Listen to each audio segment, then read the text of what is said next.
You remember one of the greatest sports movies of all time, Rocky? Yeah, that boxing movie that released in 1976. Well, 26 years later after that, Rage and Ubisoft, back when Ubisoft was 2 words, decided to make a game for the PlayStation 2, Xbox, GameCube, and Game Boy Advance. And over 20 years later after that, that's when I decided to play it. Should you? Let's take a look at Rocky for the PS2. The very first thing that caught my eye was this play intro button. It's right here, sitting in the middle of the menu. I think this is the first time I've ever seen a button to play the intro for the game right in the middle of the menu. I've seen it behind like the extras or the options, but to not have it, as the intro of the game was funny to me.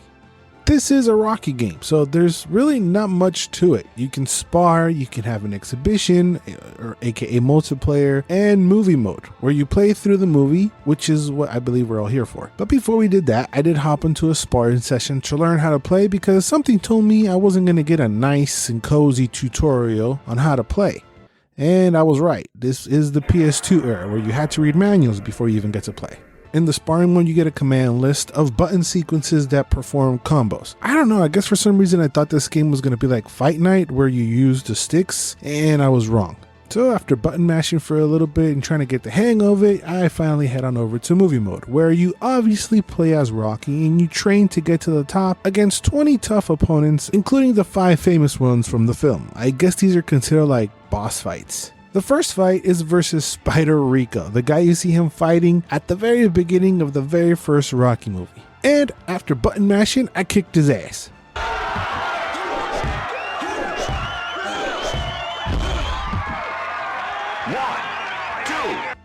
Okay, I lied, he whooped me. But after some adjustments, I was able to piece him up. I found the combo buttons weird at first. I guess because I became used to this whole boxing with the sticks like I mentioned. But you don't only press the face buttons, you also hold the joystick up or down for head and body shots. You can press the triggers, those also offer uppercuts to the body and to the head, and you add those to the combos as well. After looking back at some of the command lists, they look like Street Fighter combos. Look at all this. Plus, each fighter has 2 special punches on top of that. You can also dodge and block. Kinda. Dodging is okay, and blocking feels kinda effective. You can also link a dodge to a punch for a counter, but I think that my best strat was just to run away and come back and punch them in the face until they get a little groggy, then just start throwing a bunch of uppercuts. You will be seeing a lot of uppercuts in my gameplay. I like uppercuts.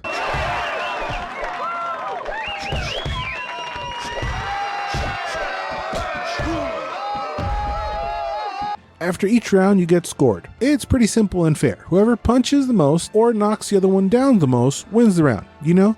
Like it's supposed to be. Once you beat your opponent, you get to go train. These are mini games you do, and depending on how you do, you get awarded points from 1 point to 10 points. Then you take these to boost Rocky's stats. You can pick 2 sessions per camp. You can upgrade your strength by hitting mitts. This minigame is where you have to throw punches that Mickey tells you to, pretty standard. For speed, you have to do the speed bag where you're just tapping the button at the rate of the bar below and then Mickey changes the button. For stamina, you jump rope by hitting X a bunch of times as the ball passes through the circle. I didn't like this one. It doesn't feel like it's too responsive. It doesn't reward you like you're actually doing any of it, and then you can add tricks to it. I didn't like it. For determination, whatever that is, you do sit-ups, tapping buttons, and after each 3 sit-ups, you have to flex for an ab punch, and you just have to try to do as many as you can. I think I was pretty good at that one. And finally, for movement, you have to beat your meat.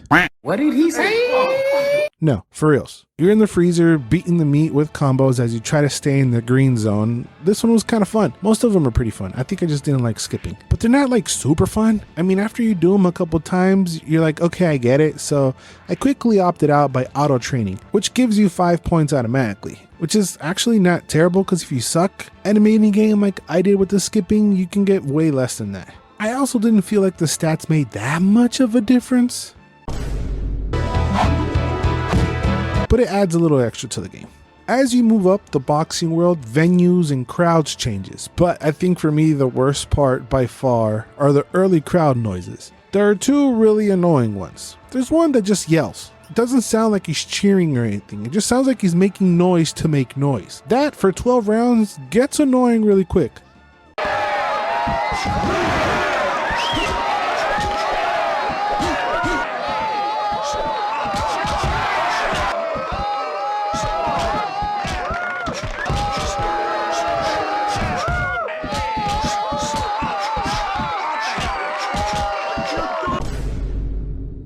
And the other one just sounds like a moron. He kind of reminded me of Let's Do It, the Gunn from High on Life. Listen to him and you tell me what you think.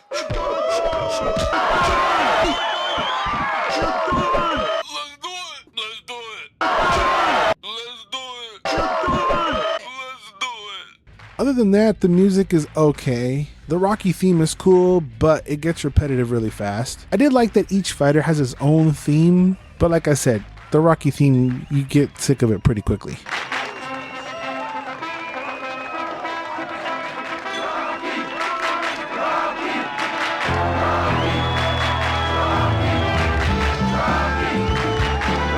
Once you get to the Apollo fight, that's when you get the first cutscene. The voice acting sounds kind of weird. There's almost like an echo to it, taken straight off from the movie. A ranked contender, what this fighter's gonna need is a novelty. So Apollo Creed on January 1st gives a local underdog fighter an opportunity, and I'm gonna put his face on this poster with me. But the cutscenes themselves for the times aren't terrible, recreating scenes from the movie.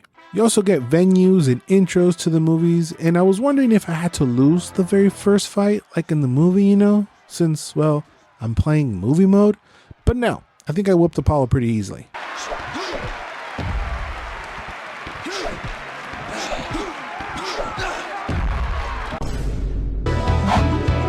The next fight after that, I was Rocky 2. His whole look changed to suit the second movie. And that happens after you beat every boss. You evolve to the next movie's Rocky. That was a cool surprise. I wasn't expecting that. I think I found that most of the fake fighters more challenging than the actual movie fighters though.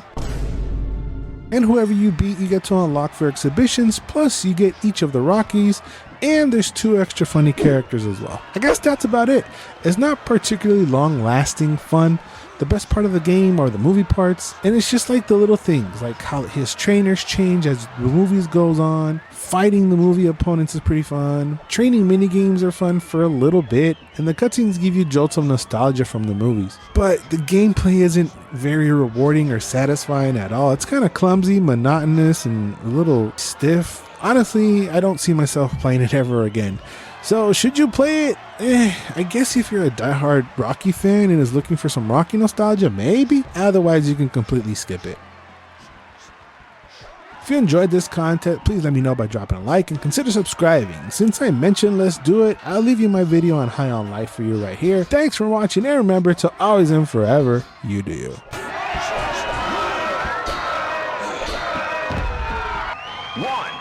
2